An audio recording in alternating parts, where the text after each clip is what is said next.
Hello everybody, welcome in the world of यथार्थ आयुर्वेदा. याच्यामध्ये जर घटकद्रव्य बघितलं मित्रांनो तर तीनच आहेत.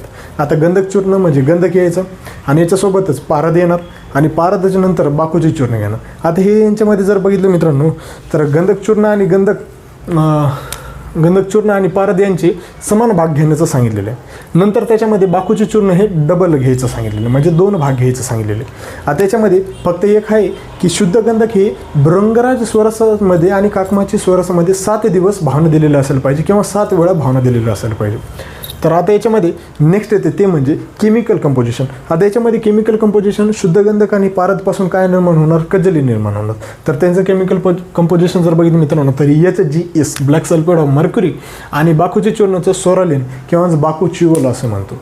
आता याच्यानंतर नेक्स्ट स्टेप येते ते म्हणजे निर्माणविधी. आता याच्यामध्ये निर्माणविधी खूप छान प्रकारे सांगण्याचा प्रयत्न केलेला आहे. त्याच्यामध्ये काय घ्यायचं, सर्वप्रथम शुद्ध गंधक घ्यायचं. शुद्ध गंधकाला भृंगराज स्वरसामध्ये आणि काकमाची स्वरसामध्ये 7 दिवस त्यांची भावना द्यायची.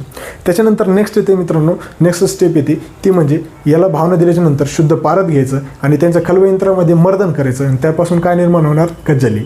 Very good. आता कज्जली निर्माण झाल्याच्या नंतर त्याला पुन्हा भृंगराज स्वरसाने 7 वेळा त्याला मर्दन करायचं म्हणजे भावना द्यायची आणि नंतर त्याच्यापासून आपल्याला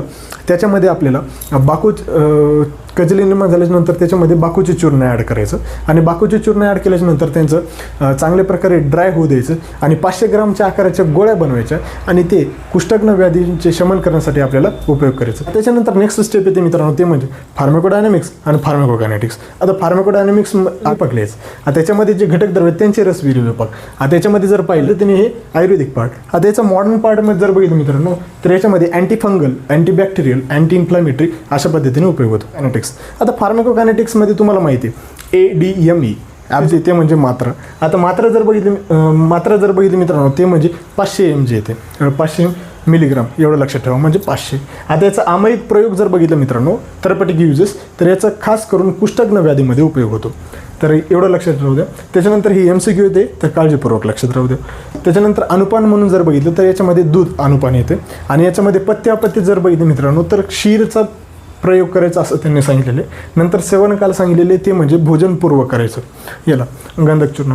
आणि रिसर्च अपडेटमध्ये यांनी काय केलं, 20 पेशंट्स हे 1 महिना त्यांनी काय केलं, जे विचर्चिका व्याधी झालेले आहेत त्यालाच मॉडर्नमध्ये आपण ॲटोपिक डर्मॅटिटिस असे म्हणतो. आता हे जे ॲटोपिक डर्मॅटिटिस आहे त्यांचे शमन करण्यासाठी 28 दिवस 500 ग्रामच्या गोळ्या हे सकाळ आणि संध्याकाळ द्यायचे आणि नंतर त्यांच्या असं बघितलं झालं की 1 महिन्यानंतर त्यांच्या व्याधीचे शमन झाले. तर अशा पद्धतीने शेअर करा, सबस्क्राईब करा. Thank you very much.